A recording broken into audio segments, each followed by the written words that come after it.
contribution to the Montague Moped channel. Right?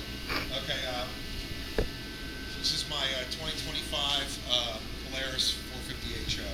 Did some mods to it that I recommend. Right?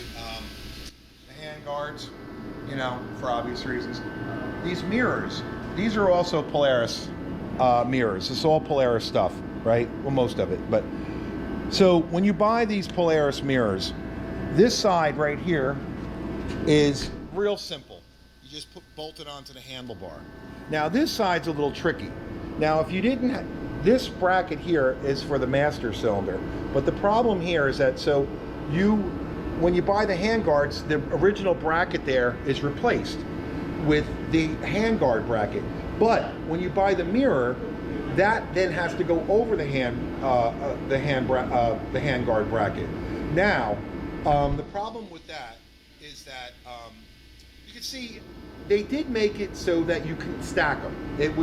You look at their instructions and it will say you can do this, right? It's a little inelegant looking because you can see the gap there, but it's not a real big deal.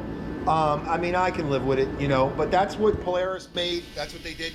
Here's the problem. When I did order them, when I got them at home, they're supposed to come with 35 millimeter length bolts. They did not. It came with 30 millimeter, which will not work. And believe it or not, I don't think 35 millimeters will work either. I went back to the dealer and I explained my problem. He gave me 45 millimeters in length bolts. They work perfectly. So I'm definitely recommending getting longer bolts right as you buy them. Nobody else has this on YouTube. I searched and I searched, so I figured I'd give everybody a heads up with that. Other than that, we got the RAM mount. That is definitely the phone holder to get. Way better than the X mount. Because it grabs the phone very well. It will never come off. It's perfect. Did that. The top box I also added. I can't recommend it enough. Easy on, easy off. The thing I like about buying Polaris things is that it's all designed for the bike, you know? So, I mean, in fact, the only non-Polaris thing I have is the RAM mount because they don't make one for the ATVs. Now, since we're going to be doing a lot of quadding in Pennsylvania, there's Lost Trails, which is awesome. We're going tomorrow. But also, they have legal places to drive on state land. But you have to be registered and insured to do it.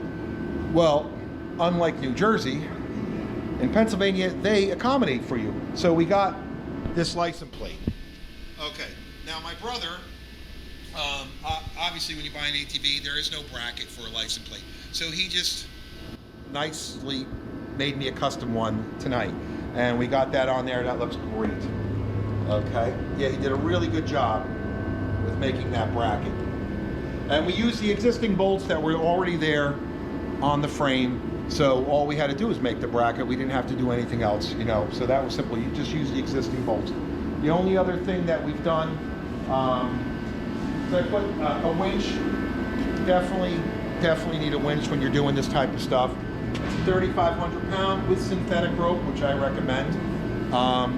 And we put the front end guard. It has the full, underneath the full skid plates, CV guards, all that stuff. Because Lost Trails, Pennsylvania riding, really rocky, so you don't want to damage anything.